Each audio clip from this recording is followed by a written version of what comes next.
అశ్వత్థ అంటే రావి. చెట్టు కింద రోజు ఉంటే జ్ఞానం పెరుగుతుంది, బుద్ధి వికసిస్తుంది, మెమరీ పవర్ ఇంప్రూవ్ అవుతుంది. ఇంకా ఏంటంటే సంతానోత్పత్తి కలిగిస్తాయి. ఏం వేసుకోకలే, మందులు చేయకలే, నా ఐవైఫ్లకి చుట్టూ తిరగకలే. ఏ వృక్షం అయితే పువ్వులు పూయకుండా కాయలు కాయగలదో అది సంతానోత్పత్తి కలిగించగలదు. అది మన ఋషులు చెప్పిన విజ్ఞానం.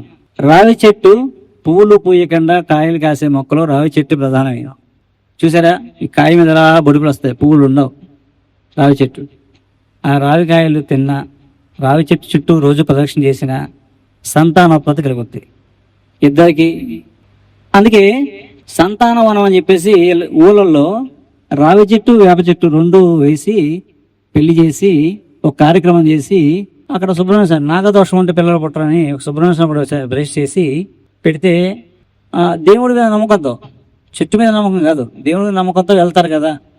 అంటే మనకున్న అప్పుడున్న ఆప్షన్ అదే. ఇప్పుడంటే బోల్డ్ సైన్స్ టెక్నాలజీ వచ్చింది కాబట్టి అయ్యో ఐవీఎఫ్ ప్రయత్నం చేస్తాం, ఇది పడుతున్నాం పాటలు, అది వేరే విషయం అనుకోండి. అప్పుడు ఏంటంటే అక్కడికి వెళ్ళి ఎన్ని మంగళవారాలు అంటే డోసు మోతాదు అది 7 వారాలు 14 వారాలు చెప్పేవన్నమాట. అది తిరిగితే ఏం జరిగేదంటే సైంటిఫిక్గా ఇక్కడ పూజని పక్కన పెడితే రావి చెట్టు తాలూకు గాలి, దాని ఆడవాళ్ళ తాలూకు గర్భాశయ దోషాలు పోగొడుతున్నమాట. వేప చెట్టు గాలి మగవారి తాలూకు స్పెర్మ్ కౌంట్ ఇంప్రూవ్ చేస్తాం అన్నట్టు. చేదు శరీరాన్ని వృద్ధి చేస్తుంది, సెల్ డెవలప్మెంట్, సెల్ రీజనరేట్ చేసేది వేప.